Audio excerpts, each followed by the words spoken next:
What's up, everybody? My name is Joe Brown, and this is Heresy Financial. Now, most, if not all of you, already know that inflation is theft. And even if you don't go that far, you know that money printing steals your purchasing power.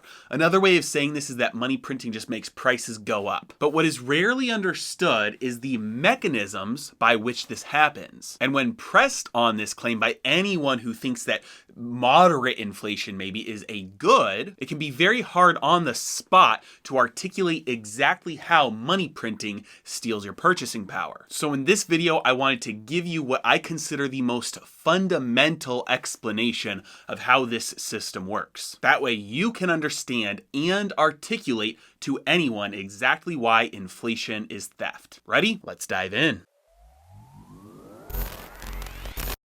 All right, so the first thing that we need to answer here is the question, what needs to be done to get money? What does somebody have to do to get their hands on more money? And the answer is produce value. You have to sell something that somebody wants. For many people, most of their lives, you're going to be selling your time. You're going to be selling your labor in exchange for dollars. For some people, you actually create products, like you create a pizza and you exchange that for somebody's dollars. For others, they might be creating some sort of entertainment that somebody wants to pay for. But whatever it is, in order to get your hands on new money, you must provide value in some form or another to society. And value is subjective, so it's not intrinsic value that you're providing to somebody. You're just providing value to somebody that they find more valuable than the dollars that are in their pocket. Now, the second question that we have to answer is, what can you then go do with that money? Well, you use that money to acquire value. You can go buy pizza. You can buy time by paying somebody else to mow your lawn. You can purchase convenience by paying for shipping instead of going to the store and picking it up yourself. You can buy necessities like a roof over your head. So after answering those first two questions, we arrive at the third thing that we need to recognize, which is money is the middleman. Money is the middleman in between the value that you produce for society and the value that you want to acquire from society. Money allows you to store the value of your labor, your time, your products until at a later point you want to exchange that value for the value of somebody else. It allows you to get something from somebody even if they don't want what you have to give. For instance, if all you know how to do is flip burgers, that's not very useful to somebody who only wants an oil change on their car. But because of money, you can go flip your burgers, store the value of that in your money, then go pay the pizza guy for a pizza which you want, and then he wanted an oil change, so then he takes his car to the mechanic and gives the dollars that he got from producing his value, which was the pizza he gave to you, he gives those dollars to the mechanic and gets the oil change that he wants. And on and on and on it goes. Money is the middleman that allows you to store the value of your production until you use it to exchange it for the production of others. Now, number 4 question that we have to answer, what does the government have to do in order to get money? Because we know if you and I want to get money, we have to produce some sort of value to somebody in society. What does the government have to do? Well, they can press a button. Yes, both legally and technically it is more complicated than that, but ultimately the central bank creates money and funds the government's spending that is in excess of its ability to tax and borrow. This is money that is created out of thin air. They are not required to produce anything of value in order to get their hands on dollars. But here's the key. Their dollars are just as good as your dollars in being used in exchange for value. So if the government desires labor, a service, a product, they are not required, they are under no restraints to produce value first in order to acquire the value that they want. All they have to do is press a button, dollars are created out of thin air, and then they can use those to acquire the value they want. So you're probably asking at this point, so what? Isn't it their money? And what harm does that cause to anybody else? And here's where we get to the point of the whole video.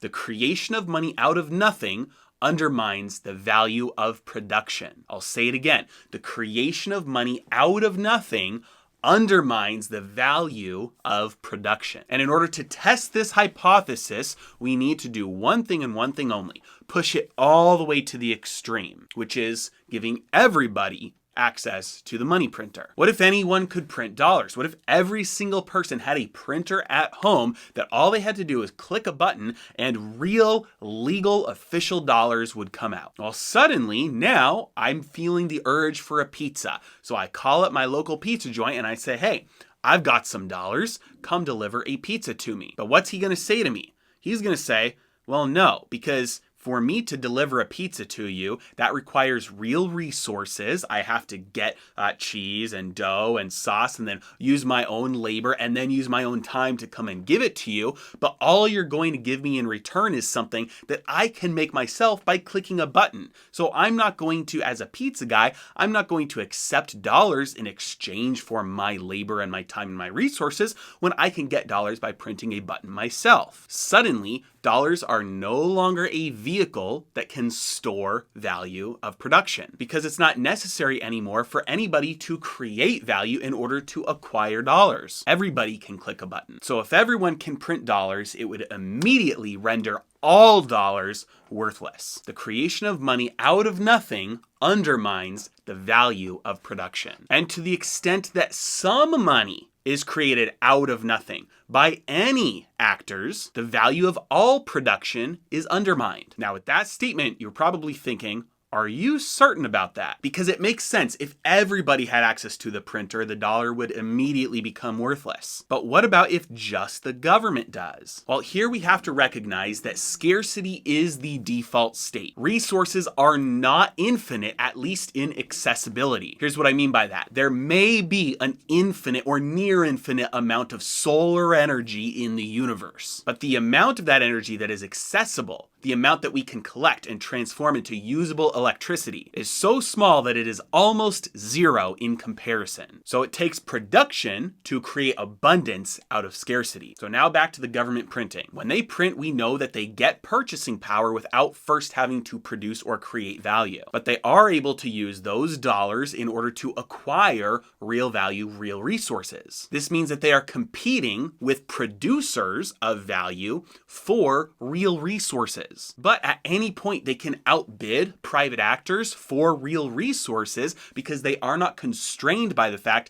of having to produce value first. They can create dollars out of thin air and purchase as many real resources as they want, regardless of the value that real producers have produced. And to the extent that they do this, they undermine the value of that production. Because without the printing to acquire those real resources, the private actor was going to be able to use the value of his production in order to acquire those resources. But now you have a player who enters that doesn't have that constraint and can pay more for those resources simply by pressing a button. And as the money supply grows from all of their printing, they're using it to suck real resources out of the economy, away from those who provide real value. And as that money supply works its way throughout the economy, it becomes much more abundant relative to all the value, relative to all the wealth, relative to all the goods and services. And as that money becomes more abundant throughout the entire system,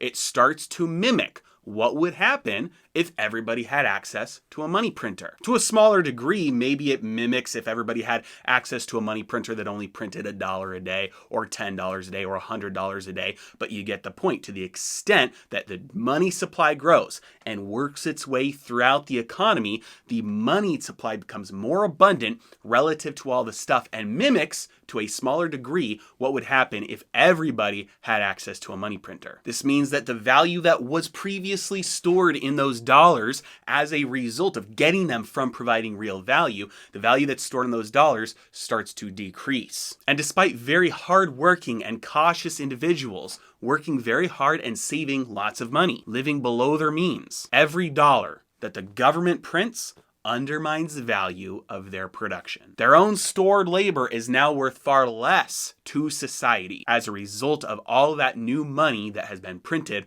working its way through the economy. This turns dollars from being something that was supposed to be a vehicle to store the value of your production until you decide to use it. It has turned that instead into a vehicle to transfer the value of your production to the state. And finally, this is why sound money is so important. A system in which the money supply cannot be increased arbitrarily is the foundation of a prosperous society. But the good news is that you don't need society to agree with you in order to store your value in real assets. And if you would like to buy gold, silver, or Bitcoin, I've got all of my recommended resources with affiliate links in the description below. As always, I really appreciate you guys. Thank you so much for watching. Have a great day.